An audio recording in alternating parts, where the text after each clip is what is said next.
another edition of Coach Speak. It's always fun. We're not going to go away just because it's not college football season anymore. There are coaches that coach all kinds of sports all across the landscape of sports. So we're going to be right here monitoring those conversations that they have with the press and just finding the obligatory stuff like we can do today with all the Nick Saban stuff, guys. And I think our good producer here, Ben, has decided that we'll have a Nick Saban best of moment here on today's Coach Speak. So that's a good thing. All right. Fun. Okay. I was told beforehand that that's what's going to happen. Shout out real quick to our friends at Artezia Water. The water's still cold. Setup is right over there in the back left corner. Still get it every morning. Appreciate them very, very much. Now, with that said, Ben, let's rock and roll. What do we got? Hey, you teed it up perfectly there. Let's just go ahead and check out my favorite Nick Saban rant. This is before Alabama played Charleston Southern, and I guess he got pissed off about the question about Charleston Southern and went on a 2.5-minute rant. So here we go. Good stuff. Let's go, Nick. In terms of their quarterback, obviously has some Division I or FBS experience playing at UAB. What have you seen from him? He's a very good player. You know, he's a really good player, and he does a great job with their offense. And you know, these teams that are typically the best teams in their division are really good teams. All right, and you all may be taking the week off, all right, this week, but I'm not. And a lot of people take a lot of things for granted, and I get asked questions like, well, how important is it for the young guys to get to play this week? Well, how in the hell you know they're going to get to play? I mean, what makes you think that you can just assume that they're going to get to play? Because you're assuming that the other team is not very good?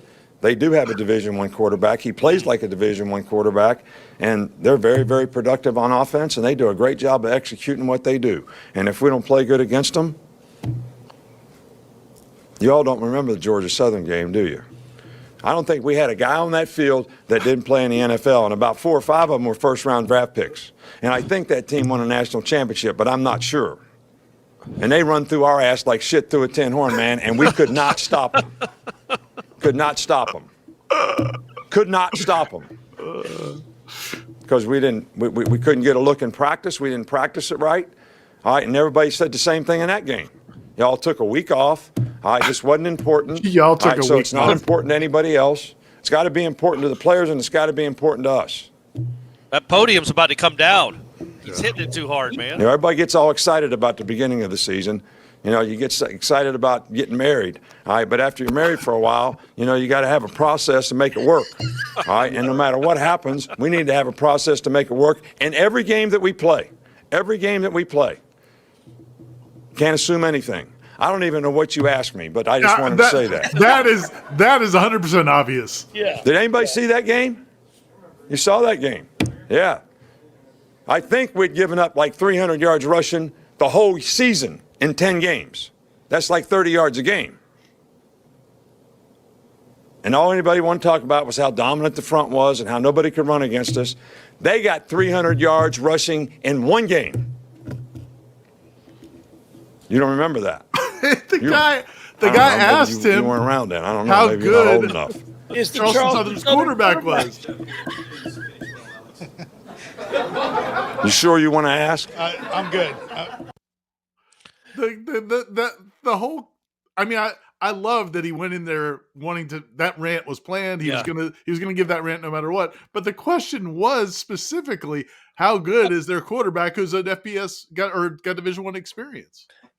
Like the guy, it's almost like he had asked the question, do you think you can score 120? Yes. Yeah. Yeah. What are you going to do when you're up 80 at half, Coach? Who are you going to play?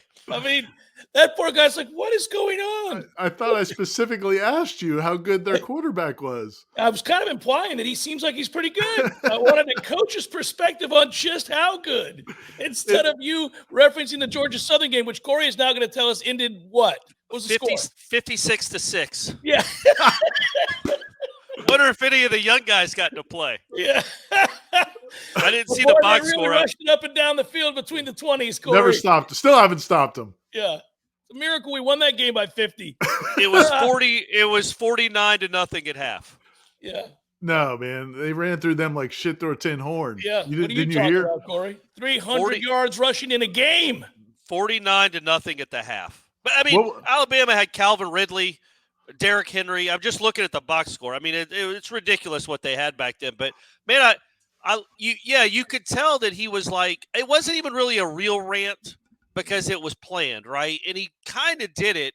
He did it with not a smile on his face, but a wink, because he knew that he wasn't asked that question. So he wasn't really mad at anyone in the room. He was having fun with it a little bit. He was having fun, and he's sending a message to his players more than anything. But yeah, that was really funny, especially with the context of who they were playing. It wasn't an SEC team, a bottom feeder SEC team. Yeah. It was Charleston Southern. We've seen that program in Doak. It ain't good. It's a tip of the cap on his part to the old school coaches. Lou Holtz did it every week. Yeah. When he was at Notre Dame, they put their pants on the same way we do. If we're not careful, we could lose this game. Coach, you're favored by 37. Yeah. But, if you watch football, upsets happen. Like he would do it every week. And so all those guys that come from that, pedigree from back in the day, they all do that. Because they don't want to talk about how bad they're going to beat the bejesus out of poor Charleston Southern. You can't. A foregone conclusion. Yeah, and you can't, to Cory's point about talking to the players, which a lot of times coaches are doing in these press conferences. They're trying to send messages to their players, and you can't. Yeah, if a coach exudes overconfidence, then obviously his team's not going to take him seriously, which you don't want. But I did like the fact that he mentioned twice about the media taking the week off. Yeah, y'all. Has Saban ever been like wanting more media? Hey, I want you guys to work harder. Can you guys do some more stuff? Why weren't y'all at practice? Oh, wait, I don't let you come to practice. I don't allow it. You must have had the week off. You weren't talking to my assistants. You weren't talking to my freshmen. Oh, wait, I don't allow that either.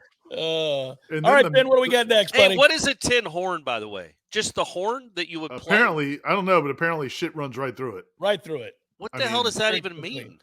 That's like a farm-sounding thing, and I wonder if I was thinking of like a spittoon, but those are brass.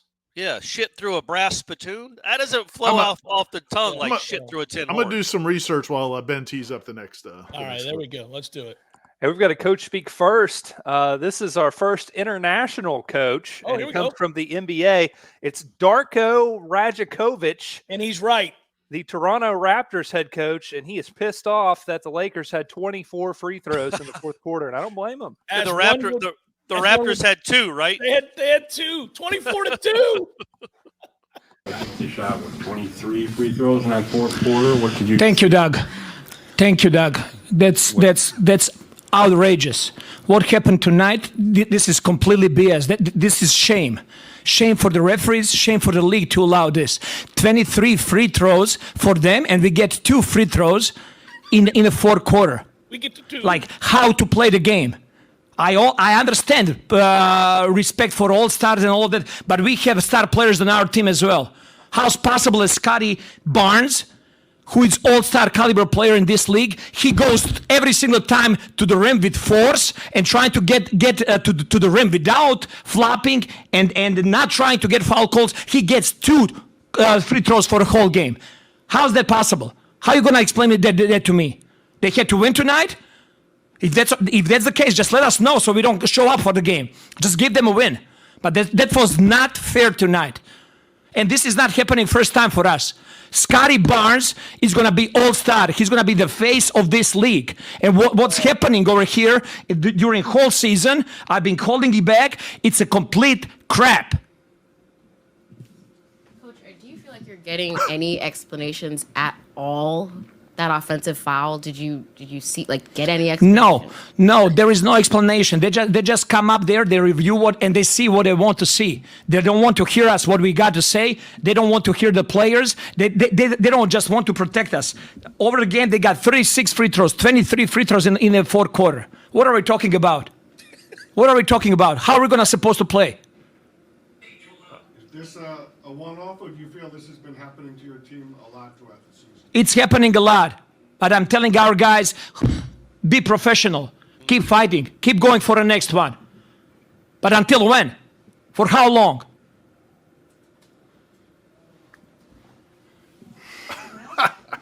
Thank you. Thank you. I'm done. I can't cut. Hey, I have to commend him because he used one of my favorite phrases and he nailed it. What are we doing here? Yeah. What are we doing here?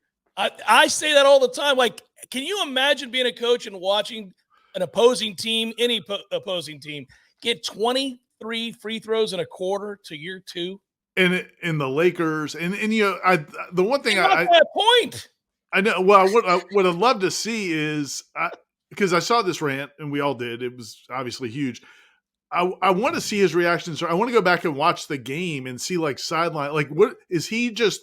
Is he throwing stuff on the bench? Incredulous. Is that's happening? Because you can't get to as mad as he was at the end and sit through 23 free throws without getting to stage 7, 8, 9. Like, he had to be just apoplectic during the game. Yeah. I'll be honest with you. I keep up with the NBA a decent amount. I had no idea they had a Russian coach, and that he sounded like Malkovich in Rounders. Like, I had no idea that's what we were dealing with in Toronto. They went from Nick Nurse to him. Yeah. He might be an all-time great coach. I don't know. That was not alarming. It was just really surprising that's how the coach of the Toronto Raptors sounds. I like him. I do too. Yeah. I like him a lot. There's no justification for 23-2 in free throws ever. Well, there could be if the team you're playing isn't incredible and you're not. If it's Duke versus Charleston Southern, but it isn't that. And Scotty Barnes does attack the rim a lot. Yeah, and the final foul, the one that took away, I think, their go-ahead or their game-clinching three-pointer, was an offensive foul on a screen on Anthony Davis, where Anthony Davis, because he always does, flops like a maniac, and they call the foul. That's why he brought the last straw. He and LeBron, and that's why he brought up the flopping. He's without flopping. Yeah. And I get it. And Scotty Barnes, obviously, we covered Scotty Barnes when he was at Florida State, so we're intimately familiar with him. I did like that he pointed that out, like, because you get it, man. You're in a small market team and you're playing the Lakers. The odds are you're not going to get the calls, but he's like, look, man, Scotty Barnes is going to be the face of this league. And it's not like he's playing soft. He can't get one call. I mean, we know you're going to protect. We like Scotty Barnes. That was a bit of an overstatement. Well, but he's going to be one of the faces of the league. He's going to be an all-star probably. Yeah, he's going to be one of the faces of the league. Well, he didn't say that. I know. He said he's going to be the face. The face of the league. I'm like, no, he's not. He's not going to be the face of the league, but he's a good player. Yeah. But the point is, it's not like he's nobody. It's not like that team hasn't done anything. They want to. Well, you also said they're a small market team. They're not. That's a huge city. It's not an American city. That's not the Lakers. They're not a TV more draw. Of the point. It's not the Lakers. At the end of the day, the point about Scotty Barnes is most salient because of the way Scotty plays. Right. He tries to dunk on everybody. He goes to the hole. He's a huge guard who is attempting to attack the rim. It's crazy that he wouldn't get and he's a physical freak. I mean, we watched him. He was dunking on people. He was a freshman. They were seniors. He's hammering on people left and right. Yeah, he's good. Mercilessly. Next pick. We approve of that press conference. Yeah. Hey, by the way, did we find you were looking at your phone, Ira? Did we get an update on a 10 horn? Man, I've been extensive searching over here, and it is. In fact, there was when he made that comment. I think it was in 2015. There were a lot of articles written about it, trying to decipher. And I've got a couple theories. I'm still working on. I'm gonna get back to you. I don't want to give you the first thing. I found one thing. I'm finding something else. So I'll get back to you. We're gonna hold it down during this next clip. You find this. I'm really interested. Sincerely. Let's check in on our friend Mick Cronin, who after a loss to Stanford, in which the Bruins shot 32% and 23% from deep, Mick was not pleased, of course. Why would he be? No. Let's see. No. I actually did not cut that one yet. We'll have to come back to that one. Let's instead go to Eric Musselman, who was mad about a poor performance from the Razorbacks in a loss. All right. Their transition game, even early when the game was close, seemed to really kind of help them when it was a bit of a grind. And I know Arkansas has struggled this year some in transition D. What is going on there, do you see, as far as just guys not getting back and balancing the floor? We've struggled everywhere defensively. We've struggled on pick and rolls. Your shot selection has to do with your transition defense. So, I mean, when you lose by 30, I mean, we could go all the way around the room and each of you could pick a different area and you would all be right. We stunk in all areas. I mean, I don't know. I mean, transition defense. What about Johnny Broome in the second? I mean, I can go on and on. Yeah, we stunk. And we got to get a lot better to even survive in this league. We got to get a lot better. We got to be a lot more competitive. So with that, I will say you guys all saw how poorly we played, and there's a million things we could discuss, but we stunk in all those areas. I like the interruption. It would be fun to hear Mike go, Ira, I'm aware we suck across the board. You don't have to point this out. Just, Cory, you either. I'm done with it. Guys, have a good one. We suck. Y'all all talk amongst yourselves about how much we suck. It felt like Tom Herman. We had a Tom Herman during the season where he was basically the same way. He's like, I get it. You guys are going to ask questions about all the things we do poorly. And yes, we do them all poorly. How long do we want to do this?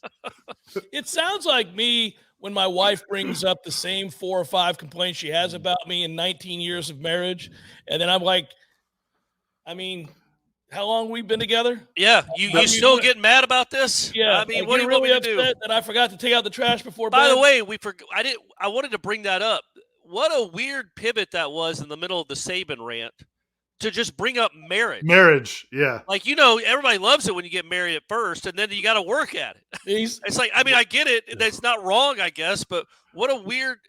There was connection. Well, he got there he kind of went on a tangent. Everybody's excited when the beginning of a season. Yeah, exactly. Yeah. Y'all were all excited when you were getting married. But when you wake up next to her after the 4th year, you're like, Jesus, what is this? You got to work at it.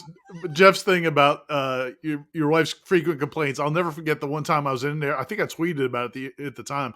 I was in an airport and I was standing there. There was a guy next to me on the phone, and I don't know who he was. I don't know what he was, but he was on the phone apparently with his wife. I'm guessing based on the context, because after a while he's just sitting there. He's sitting there listening. He's like, Finally goes, yeah, you know what? I fucked it up. And you know what? I'm going to fuck it up again at some point. And I was like, dude, I wanted to go give him a hug. I've been there. Yeah. That's what those Alabama reporters should have been like. Yeah, Coach, it was Georgia Southern. We're sorry. Quit bringing that up. They were a good running attack. It's our fault. But this is Charleston Southern. It's different. You're going to win 56-6. So on the shit through a tin horn, and this I guess we're just going to go with whatever language we want to on this episode. But not we, buddy. It's all you. I'm just repeating Nick Saban. But he said a second ago. Well, and the guy in the airport. But anyway, there's a couple of things. One is like gamblers back in the day. It was something they would keep or like when they would do card tables, there's like one kind of thing that they would hold chips in that was like made out of leather. But if it was cheaper, they would use a tin one and it wouldn't hold the stuff. Then there's other people's with farm equipment or something also. So I don't know, man. There's apparently George Patton said it at one point. Okay. It's that must have been where he got it from, episode. Right? I think that's probably where he got it from. Was Patton. You think there's not a lot of other references besides Nick Saban and George Patton. So that's fair. I've got there's a message board. It's called Language Chat. Mm-hmm. And there are people chiming in on this thread that I just found, Ira. Did you find the same thing? I think I couldn't. It wouldn't come up on my phone, but I saw the link to it. Yeah, we want to send our viewers and listeners down a rabbit hole. Go look this up, guys. There's like fierce debate about where the origin of that phrase comes from, and the Wild Wild West, and all kinds of stuff. So it makes sense. It sounds like something that would come from a saloon. And a coach that grew up in West Virginia. Yeah. Well, absolutely. Yeah. That part's definitely true. Yeah. Ben, what do we got? Hey, I've been watching Seminole Headlines, guys, and Mick Cronin. It was just a tease. I'm learning from the best here. Thank you for that. Mick Cronin is he's ready to go. And again, this is after a bad performance and a loss to Stanford. So Mick, not happy. We invent new ways to turn it over. Kenny gets in the game. Our oldest, smartest guy, supposedly our most trained player. He fouls 98 feet from the basket on a rebound. They're struggling to score. We're up 8. That's impossible. We immediately fouled them on 2 rebounds, 98 feet from the basket, where they cut it to 4. How long is that? And then the next possession, Kenny set an illegal screen. So he played 45 seconds in the first half. He had 2 fouls and a turnover. And one of the fouls was 98 feet from the basket. So it is what it is. So you just got to keep trying to get better. I I know you're going to ask me about like guys' confidence. You know, it is what it is. I mean, you know, you can't call your mommy. She can't help you. Get opportunity to a lifetime. It may not last forever, depending on your performance. Mick seems like a fun guy to play for, right? Doesn't he? I don't know how you interview that guy and come away with anything other than this guy's an asshole. I don't want him running my team. It's, you know, for real. Like, it's funny to what it's just funny to hear coaches throw their players under the bus like that because it's so rare and it says so much more about the coach than it does the player. But yeah, I agree. I think an AD looking at that is like, I don't think this is the right fit. I think he was okay at Xavier or Cincinnati or wherever he was, but this is LA. Like, this doesn't seem. And I know he skipped a press conference last week too when they lost. Like, he didn't even show up. You can't just do it after every game that doesn't go the way you want it to. That's the thing. It's like there's a time and a place to lambaste your team.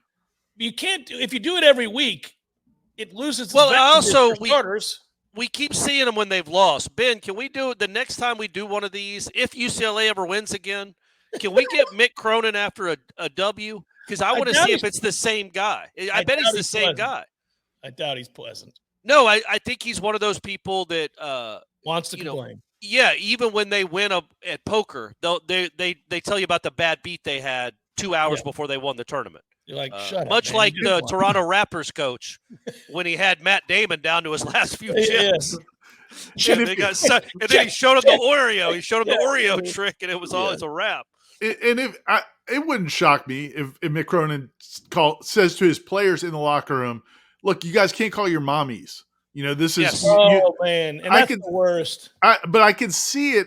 I can see you doing it in the locker room or in a private conversation with, you know, whatever. You get that relationship. I get it.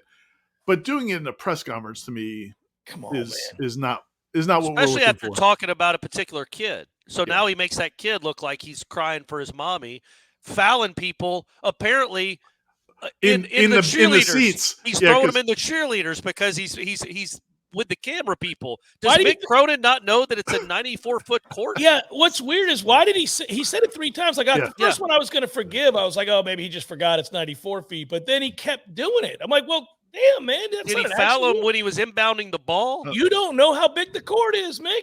He must think it's 100 feet. He must think a court is 100 feet long. That should be what the UCLA reporters followed up with that craziness with his coach. How long, just out of my curiosity, how long is a basketball court? How many feet? How long do you think it is? Then I'll tell you how long it really is. Yeah. All right, Ben, what do we got? That's weird. Stick it in the Pac-12. I guess the Pac-12 still a thing for basketball, right? For now. Well, we're going to Arizona. Tommy Lloyd is getting defensive bad pun, definitely intended after a loss. He's sticking up for his defense. Teaching defense, you know, a lot of times it starts with the shell or it starts with on. He's already mad. It feels like you're Okay, here's you guys. Stop. You guys are making a lot. We got our ass kicked last game by a team that was on fire. Yeah. Okay. You know what? Going into that game, we were the second-ranked defense in the country. Mm-hmm. So, I mean, I don't know if it's broke. We'll figure it out, and we'll see how it is tomorrow. And if it isn't tomorrow, I'll just have to keep working on it. We're not approaching it any different than we have before. And we don't need to get into philosophical deals and start questioning. Well, do we start with a shell drill? Do we start with this ball screen coverage? Going into the game, we had the second-rated defense in the country, and we got torched. So now we need to step up and see where we're at. I mean, obviously the plan was okay up to that point. I mean, if you had the 202nd ranked defense in the country, you could ask me any philosophical question you want. And you know, now you and I could go to Bob Dobbs, get out some napkins, and we could talk about, you can help me with how I want to start my base defense, and I'd probably be all ears. I wasn't going to insinuate any of that. I was saying, since your guys are such strong on-ball defenders, and you see that in the first half against Cal, what does it take to get the rotation or get their willingness to help at the same energy level that they're on? I mean, it just takes consistent effort, and you got to be great on the ball. You got to be great off the ball. Yeah, he's done with this. Yeah.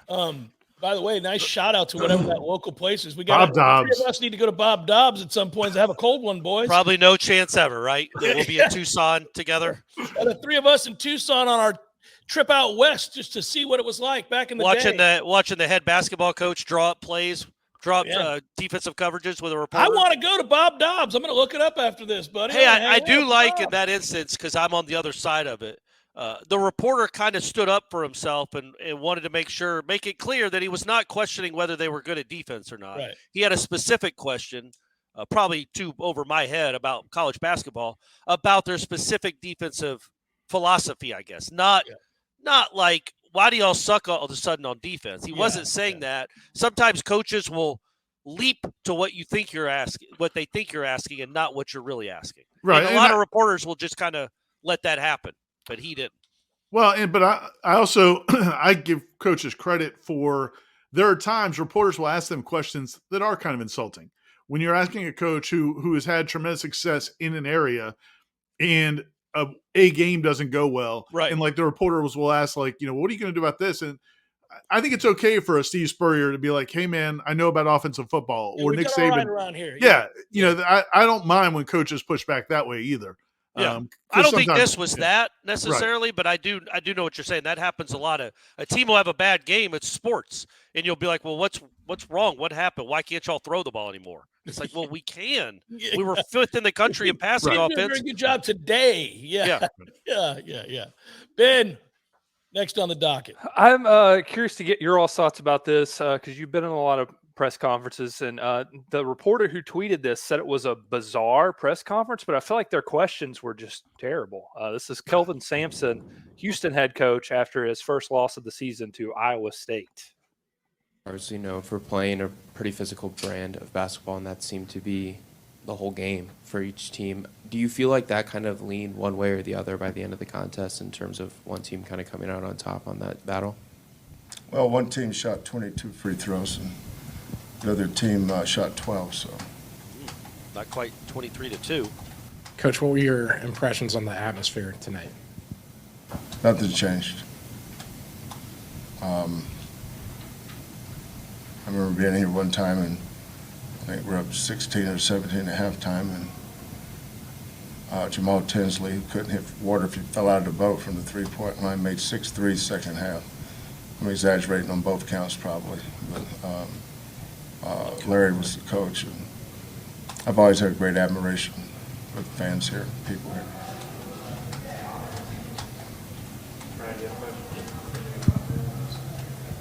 Kelvin, you had 12 turnovers in the first half.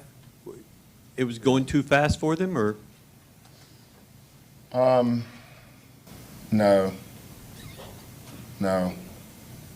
We just kind of peed down our leg. Oh, there you go. Not really an athlete. Any more questions? Thank you very much. Oh, my God. I'm in Hilton Coliseum. The moment's too big. Not really an athlete. That guy had a lot of things on his mind. Well, none of them were about being there. And for a little context here, and Cory and I have been in this situation more than probably anybody that's going to be watching this, is when a coach goes on the road for a press conference in basketball, yes, I'd like to know a little bit more about who's there. Because a lot of times, especially in this day and age, and Houston's really good, so maybe there's some media that goes with them, but maybe not. And the reason I say Cory and I, when we were at the Democrat, and we would go on the road we were the only people that would go on the road for ACC games around the country or wherever. And a lot of times we wouldn't even go to the main press conference that Leonard Hamilton had to go to, because that was going to be the media that's there. And then we would get them on our own outside. So that may be a deal where he's in a room full of people that cover Iowa State. And so he doesn't know any of these people. He's pissed off his team just lost. They're asking him questions. He's still seething about what just happened. This is good, Ira. You're bringing up a good point, because if that's true, he's also viewing those questions as being goaded, right? Right. Yeah. So he's processing. What are you trying to get at? I don't know any of you people. Yeah. And I like the atmosphere. These people are great. Yeah. Leave me alone. Yeah. So that I just want to offer that little bit of context. Yeah, I did. And I don't even know, Ira, it didn't even look like it was at a real press conference. It looked kind of like it was out in a hallway to me. I might be wrong. It didn't seem to have that feel of like him sitting at a podium like they will at some of these places. And we've done that too, right? Like you talked about.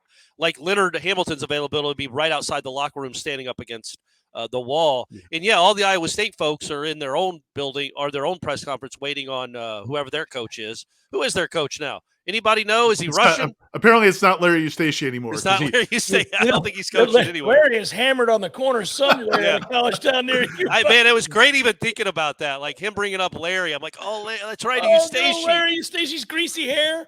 Yeah, at a sorority party. Man, that photo is the greatest. Hopefully, Ben in post production Man, may go make look him. up Larry Eustace. You'll find a lot of great stories. He's drinking Natty Light, right? Isn't he drinking natural he's light? got the Natty Light. He's in the bag. He's at a It was the He's at a original college party. It was the precursor to Urban at his bar. The video we got in the new era. We got a video of Urban Meyer at the bar with the young lady. Larry Eustace's just at the kegger at the frat house. We just got photos. Like Urban Meyer's interaction was I'm talking about a granddad rubbing up against I don't know, a 31-year-old woman in front of hundreds of people.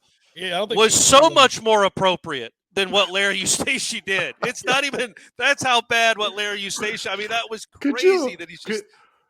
Just imagine the idea that you're at a frat party and the college basketball coach just shows up. Imagine you're in an Athens frat party and Kirby Smart rolls through the door and says, "Fill this up.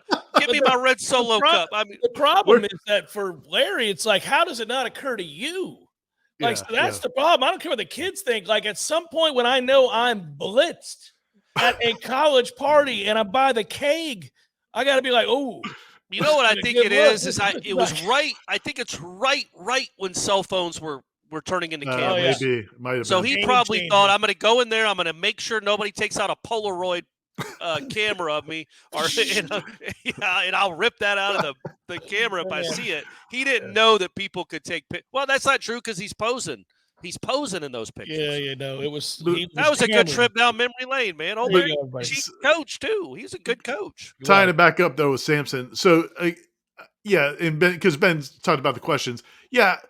And even the question is, and assuming the question, because a lot of the questions we hear on Coach Speak are from the media that cover that coach. Mm-hmm. So there is some relationship. When the guy asked him, and I'm guessing it's an Iowa State reporter who probably he's never seen before, says, he had 12 turnovers. Was a little too fast for you guys? Yeah.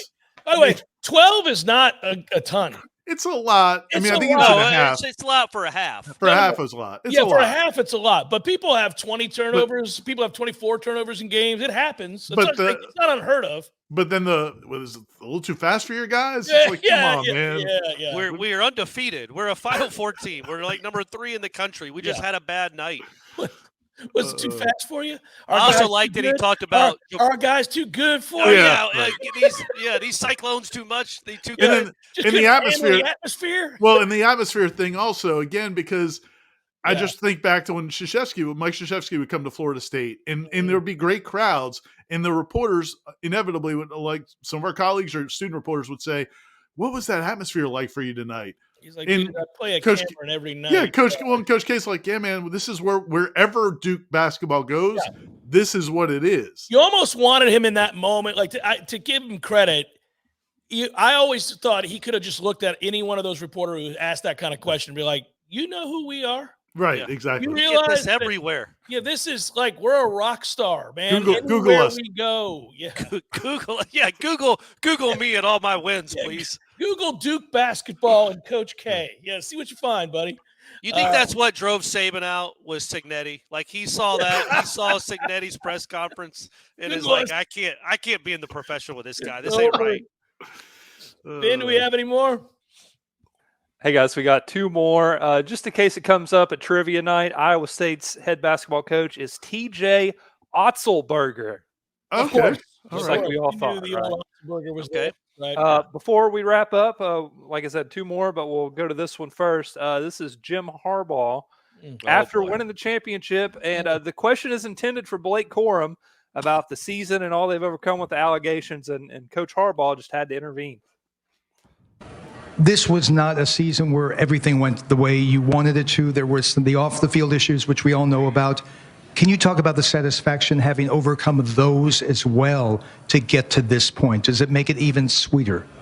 Can I? Yeah, go ahead. Yeah, it couldn't have gone better. It went exactly how we wanted it to go, to win every game. The off-the-field issues, we're innocent. And we stood strong and tall because we knew we were innocent. And Innocent. I just like to point that out. And these guys are innocent. And yeah, overcome that. It wasn't that hard because we knew we were innocent. So yeah, that's really what I want to say. It went exactly how we wanted it to go. It went exactly how we wanted it to go. Nobody could ask, like, well, Coach, then why weren't you coaching against Penn State? Why weren't you on the sideline that game? Why were you What happened there? twice? Why'd your school agree to those sanctions? Yeah. No. Because all you were that innocent. innocence running around there, well, you would have thought you'd stood up for yourself, but you didn't. You seem to accept those penalties. Yeah, exactly. Not once, but twice, Coach. I do like that he asked the running back, can I take this? Yeah. But Corum should have been like, actually, no. No. You talk a lot of weird nonsense. Can I answer this question? You're going to ramble on about blinds or something. Oh man, the thing that bothers me about it just bothers me is that to say that word over and over, say innocent over and over again, is so bad because at some point more is going to come out. I mean, what we already know says he's not innocent. He'll be the head coach of the Chargers when it does, and he knows it. Yeah, but to just be that obnoxious about it is infuriating. That's who he is, buddy. That's who he is. That sums him up in a nutshell. That's yeah, perfect. exactly. He wasn't like, I think if you want to give him the benefit of the doubt, you can say, like, I don't know, like, we didn't win because of that.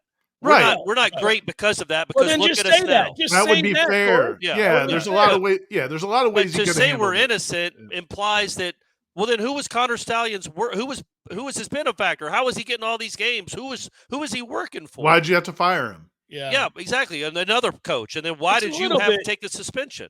It's a little bit of thou protest too much. It's typical what he is. Yeah, it's But very frustrating. But in that whole game, the broadcast, the post game, the broadcast, All that they've gone through. Exactly, they've overcome this adversity. It's like you can't overcome the adversity you created by cheating. And you didn't. Yeah. You didn't. The games that he had to miss, they were going to kill those teams. I mean, it was like Penn State sucks, guys. Can we just say it? They suck. Yeah. There's a lot of teams in that league that just suck. That's all there is to it. Like, oh, I'm missing the Maryland game. Ooh. I mean, come on. Stop it. They overcame a lot, Jeff. They overcame a lot. Boy, I don't know how we're going to get through this Rutgers game without Coach Harbaugh today. And then, and to say the kids are innocent, yeah, man, nobody said anything about the kids. Nobody said a thing about the kids. It's you. Just go to hell. All right, Ben, final one. All right, guys, I think this is our first NFL clip. This is Saints coach Dennis Allen. After the controversial ending in the Falcons game, they line up in victory formation, ended up faking it, ran it in for a touchdown, already up by 20 plus. So this is what he had to say after the game about this. That game, that's not who we are. That's not how we operate. We should have taken a knee. So I want to apologize to them because look, we're all like we got a good rivalry, and it's a heated rivalry. But there's a way we go about doing our business, and I wasn't happy about that. So could you clarify what happened? we should have taken a knee right there. They asked me about getting Jamal a touchdown at the end. I said I wanted to take a knee. We put victory out there, and the guys kind of wanted to get him a touchdown, and they did that on their own. That's unacceptable. Bad look for you. Arthur seemed pretty upset after. He should be. Is that what he was? He should be. He should be. And that's what the on-field issue. That's what it was. Is that the quarterback's responsibility there, Coach? Look, I think there was a lot of guys that wanted to get Jamal his touchdown. But can we pin it on Jameis? Honestly, I'm not sure exactly what was going on behind that, but other than they wanted him to score a touchdown. So That's what was going on. let's move on. Let's go to something else. My favorite part of that is that's such a bad look for him. Yeah, 100%. You have no control of your team. They're just like willy-nilly, like, oh, well, that's great, coach. You want to do that. We're going to go ahead and do this. We're not making the playoffs. We got nothing left to play and for. the guy that they're trying to get a touchdown for led the league in touchdowns last year. Yeah, I know Ira on touchdowns. Twitter pointed out, and I remember that game vividly. They beat Wake Forest 59-3 and 13, and Jimbo was irate after the game at Jameis kept throwing for trying to throw into Giorgio Newberry. Which Newberry made me never laugh, had a catch, Ira. This guy led the league in That guy touchdowns led last the year. league in touchdowns last year. He wasn't a manager that they let get in the game for some viral finish on a football. Hey, chuck up some threes, kid. You might make a few. We and it really goes need crazy. Jamal to get a touchdown here, guys. Well, he led the league in touchdowns last year. He's done it before. I did like that they asked him on the sideline, "Can we go get him a touchdown?" Right. He says no, and they're like, and then they go and You do it said anyway. yes, right? Didn't you say yes when I asked you that question? And then- Oh, I'm sorry. Jameis brought it up like it was a team thing. It was a team thing. I love and that. then and then Jameis afterwards was like, "I've got all the respect in the world for Coach." I got to apologize to DA. Not really. But I got all the coach in the world for him. But I was going to do what I wanted to do. Yeah, not too much respect because I went exactly against his wishes. Now I don't care at all. I'm glad Arthur Smith was mad. I'm glad he's gone. And I really would have had no problem with it at all if they lined up at the 2 and ran a toss sweep. Well, actually, nobody would have had a problem with that. The problem it's they had the lining was up in the victory formation, and then victory here you formation. go. You want some of this? Yeah, touchdown. That's a touchdown formation, not victory. Players tend to have a problem with that one because they're not going to give effort, and you could get hurt. That was that, and that to me, that was where Jameis and the whole offense was lucky is that nobody got hurt. If somebody got hurt, that's a it would have been a Well, problem. don't you think also it kind of shows it was also obviously a very bad look for the Saints that they just their offense is like, we don't care what he wants. We're running what we want to run. But then the Falcons didn't start a brawl. Tells you all you need to know about how they felt about their coach. Oh, exactly. No, that's got to be a brawl the second it happens. Yeah, but they're like, we don't care. Our season's Like, man, over. We hate this kid. I'm trying to go this play guy. golf. I ain't got time for all this. I want to get to nonsense. Cancun, man. Yeah. I don't want. I'm not biting you. But there's so many like layers to it. Also, we've touched on a bunch. But like in the Jameis interview, when the one reporter's telling him, he's disappointed or whatever, but he says, you have to play those guys 2 times a year. Well, first of all, Jameis is probably like, well, I'm not going to have to play them 2 times a year. I'd sit there and watch. Yeah. But second of all, what does that mean? Like, now the Falcons are really going to try next year? To me is Also, it's the NFL, man. Half the guys on the Falcons won't be there next year. It's the turnover. It's not like you're playing these guys. They're sophomores and they're all about to be juniors. And so you're right. There's a lot to go around here. There's a lot at play. Yeah. And even so he's right to be angry. Like, I got no problem with him coming out and saying something to him. And clearly DA didn't care either, but he's right to be pissed. He's like, what is that nonsense? Yeah. You should have punched him.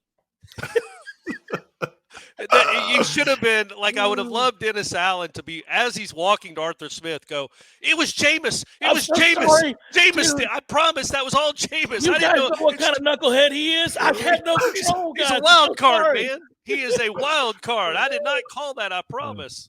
For Ira and Corey, I'm Jeff. Thank you, Ben. Great job. Coach Speak. We'll be back again next week. Be good, everybody. Peace.